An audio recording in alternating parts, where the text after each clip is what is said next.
बड़ी खबर जो हम आपको बता रहे हैं, पेट्रोल डीजल पर एक्साइज ड्यूटी घटी है। दिवाली पर मोदी सरकार का बड़ा ऐलान, पेट्रोल पर एक्साइज ड्यूटी में 5 रुपए की गिरावट और वहीं 10 रुपए डीजल पर। राहुल श्रीवास्तव हमारे सहयोगी फोन लाइन पर हमारे साथ जुड़ रहे हैं। राहुल, आखिरकार दिवाली के जस्ट पहले छोटी दिवाली पर थोड़ी लोग राहत महसूस करेंगे। आज रात 12 बजे से कीमतें घटेंगी।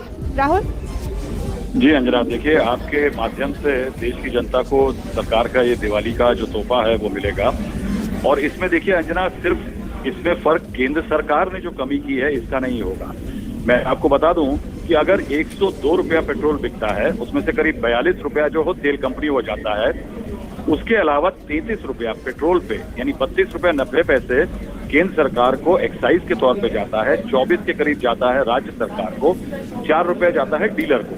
तो जब केंद्र सरकार एक्साइज अपनी ड्यूटी कम करती है तो कहीं ना कहीं जो राज्य सरकार उस पर वैट लगा रही है, अब जिस पे उसको तेल मिल रहा है उसमें भी गिरावट आएगी क्योंकि बेस कम हो गया। यानी 5 और 10 रुपए से ज्यादा की उम्मीद की जा सकती है कि जो तेल की कीमत गिरेगी। और ये कई महीनों का जो दर्द था जनता का, जिसका कि आपने देखा हिमाचल के मुख्यमंत्री ने कहा कि बीजेपी को इसका खामियाजा भुगतना पड़ा चुनाव में जो हार हुई है, कि कहीं जनता में इसका रोष था।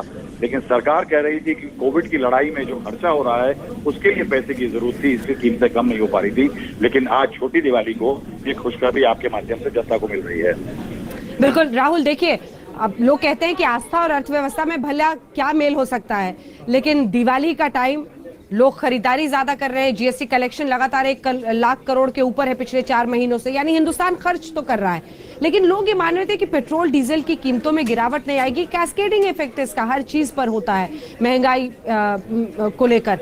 तो ये एक ऐसा कदम था जिसका सब इंतजार कर रहे हैं, क्योंकि अब यही सवाल पर घेरा जा रहा था सरकार को। अब वो कहेंगे राज्यों को कि आप कीजिए, कांग्रेस को इसी मुद्दे पर घेरेंगे। बिल्कुल अच्छा, देखिए राज्य सरकारें जो हैं वो कई तरह से मुनाफे में रहती हैं, क्योंकि एक तो वो अपना वैट लगाती हैं। हर बार जब केंद्र सरकार एक्साइज ज्यादा बढ़ाती है तो ऐसा है कि राज्य सरकारों को नुकसान नहीं फायदा होता है, क्योंकि हर एक्साइज के बढ़ने से उनका जो वैट का माध्यम से पैसा आता है वो बढ़ जाता है। इसके अलावा एक्साइज जब केंद्र सरकार लेती है उसका 41% जो है वो राज्य सरकारों को फाइनेंस कमीशन की आदेश के तहत मिलता है। यानी जो केंद्र एक्साइज बटोर रहा है उसमें भी राज्यों को फायदा है। तो कहीं ना कहीं मामला उत्तर प्रदेश का चुनाव का भी है। कहीं ना कहीं अब देखिएगा कि बीजेपी की तरफ से पलटवार होगा कि हमने कीमतें कम की, जनता को सहारा दिया है, भरोसा दिलाया है कि देखिए कीमतें कम हो सकती हैं। ये अब राज्य सरकारों के पाले में होगा कि राज्य सरकारें इस मामले पे क्या करती हैं। हालांकि हालत राज्य सरकारों की वित्तीय बहुत खराब है, देखना